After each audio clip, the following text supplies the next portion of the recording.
महाराष्ट्रामध्ये आणि देशामध्ये एनडीएचं सरकार आल्यापासून सर्वसामान्य जनतेचं हित डोळ्यासमोर न ठेवता धनधांडग्यांचं हित जोपासण्याचं काम केलं। दुर्दैव आहे की शैक्षणिक क्षेत्रासारख्या एका अतिशय चांगल्या क्षेत्रामध्ये ज्या त्या ठिकाणी भारताला महासत्ता बनवण्याची क्षमता आणि ताकद आहे, त्या क्षेत्रामध्ये सुद्धा धनधांडग्यांना घुसून त्या माध्यमातून त्या ठिकाणी भ्रष्टाचार होत असलेला दिसून सुद्धा तो पाठीशी घालत जनसामान्यांची, गोरगरिबांच्या मुलांवर, विद्यार्थ्यांवर अन्याय केला जातोय। आणि अतिशय सदोष अशा या शिक्षण पद्धतीत मागच्या कार्यकाळामध्ये मोठ्या प्रमाणात पेपर फुटीचे प्रकार घडतायत।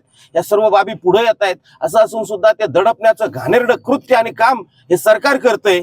याच महाराष्ट्रामध्ये मुलीच्या परीक्षेमधील गुणांच्या फेरफार प्रकरणी एका मुख्यमंत्र्याने तात्काळ 2 दिवसात हायकमांडच्या सांगण्यावरून राजीनामा दिला होता। शिवाजीराव निलंगेकर, बाबासाहेब भोसले, त्याला म्हणतात नैतिकता।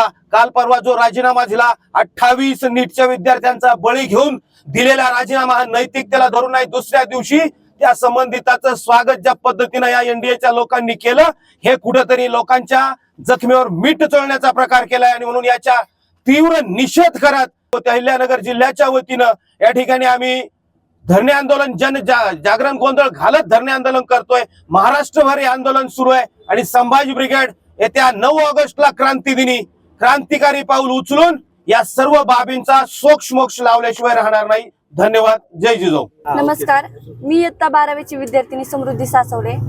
तर आज महाराष्ट्रात भरपूर विद्यार्थी असे आहेत जे उद्याचे स्वप्न पाहून कष्ट करतायत। प्रत्येकाला वाटतं की मी उद्या डॉक्टर बनेल, इंजिनियर बनेल किंवा सरकारी अधिकारी बनेल, पण जर हे पेपर असेच लीक होत आहेत, पेपर फुटतायत, त्या विद्यार्थ्यांचं उद्याचं स्वप्न हे आजच फुटू राहिले। आणि जो विद्यार्थी रात्रंदिवस अभ्यास करतोय, त्याचे आई वडील त्याला कष्ट करून पैसे पुरवत आहेत, आणि जर ते पेपर उद्याच फुटत असतील, उद्याच ते पेपर रद्द होत असतील, तर त्या विद्यार्थ्यांनी नेमकं करायचं काय? असाच प्रश्न जर आता मला उद्या सीईटी द्यायची, पण जर मी ती सीईटी देऊन खरंच मला उद्या फायदा होणार आहे का, असाच प्रश्न माझ्या समोर उभा राहिला। आणि म्हणून आज मी इथे उपस्थित आहे। आणि ते झालंच, पण माझे छत्रपती शिवरायांच्या प्रेरणेने आज आपण इथे सर्वजण आहोत। आणि त्याच शिवरायांचा इतिहास हा पाठ्यपुस्तकातून रद्द करण्यात येत आहे। सरकारला एवढीच विनंती आहे की हा इतिहास प्रत्येक विद्यार्थ्यापर्यंत पोहोचला पाहिजे। ही शिक्षण व्यवस्थापकांचं हे कार्य आहे। माझी सरकारला एवढीच विनंती आहे की आम्ही हे सर्व जिजाऊंचे लेख आज इथे जमलेलो आहोत। हे जे आंदोलन झालंय याची सरकारने खोलवर जाऊन सखल लक्षता घ्यावी आणि आम्हाला ह्या आंदोलनाचं जे काही आंदोलन झाले आहे त्याचा फायदा होईल, म्हणजे आम्हा विद्यार्थ्यांना उद्या त्याचा फायदा होईल।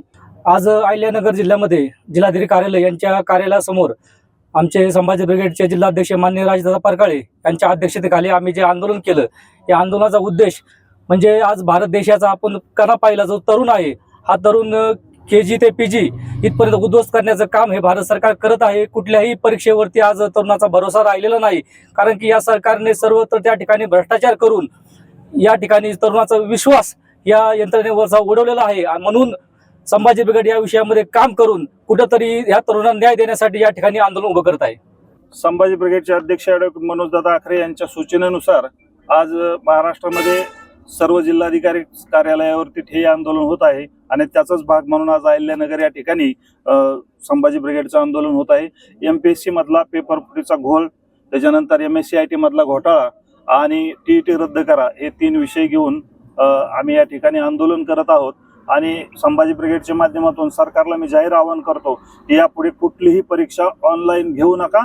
तुम्ही तसा प्रयत्न केला तर आम्ही त्या भाषेत उत्तर देऊ। तुम्ही ही परीक्षा रद्द करा, गोरगरिबांच्या जीवावरती उठलेला आहात, हे थांबवा, बंद करा।